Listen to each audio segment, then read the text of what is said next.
Ne besojmë thellësisht se lëvizjes vendosi duhet një reformatim I thellë në mënyrën se si bën politikë, në mënyrën se si diskuton me partnerët, faktin që e vendos në korner vetën në çosh dhe s'del zgjidhje me 48 deputet do të duhet të ishte shajë mjaftueshme për një parti që diçka s'është rregull me ju. Pra s'mund të operosh me idenë që mëngjes I akuzon gjithë të tjerët me cizat më të mundshme. Deri në bashkëpunim me listën serbe në mbrëmje dërgon letra për bashkëpunim, kështu s'ndodh politika. Mund të ketë funksionuar të kaluarën, por me mu si funksionon kjo punë, as aty as askujt. Ndjej shumë keqardhje për mos reagimin institucional të plotë menjëhershëm ndaj këtij arresti. Dhe për më tepër ndjej keqardhje që në ditën e arrestimit po zhvilloi në Bruksel një proces I quajtur I dialogut.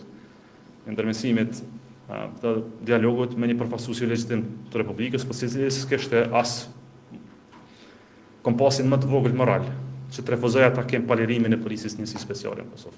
Gjëja më e parë e mundshme që do duhet ndodhte para atij takimi është kërkesa për lirim, sepse është arrestuar, besoni ose jo, një polis I Republikës Kosovës që ka luftuar me terrorist, e përfaqësuesi jo legjitim I Kosovës ulet në tavolinë dhe flet për dialogun me Serbinë. Ne kemi lënë interesin ton vetanak. Asnjë kërkesë të dërkesa ka nga kjo qeveri unitetit, asnjë zero.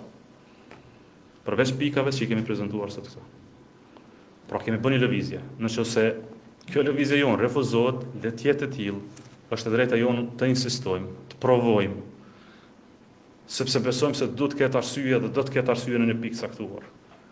Sepse besojmë se s'mund të jemi kaq indiferent në mbledhje të pafundme kuvendin e Kosovës, pa qeveri me legitimitet, e me kriza të vazhdueshme qytetarëve të Kosovës, teksa kemi shndruar skenën politike në një show të trishtueshëm politik. Po, mund shkohet zgjedhje, po dhe për zgjedhje do të ulemi. Por është papërgjegjësi e madhe ndaj vendit. Shumë papërgjegjësi e madhe. Secili njeri në Kosovë që flet për zgjedhje të reja, e vazhdimsitë të krizës, edhe pas zgjedhjeve të reja, nuk bën as përpjekjen më të vogël për të krijuar institucionet e Republikës Kosovës. Po shkojmë zgjedhje, nëse partitë tjera vendosin shkojnë zgjedhje, nuk është çështje kjo. Mos le të shkojmë zgjedhje. Dhe më pas mos kemi legitimitet të plotë edhe për një vit tjetër.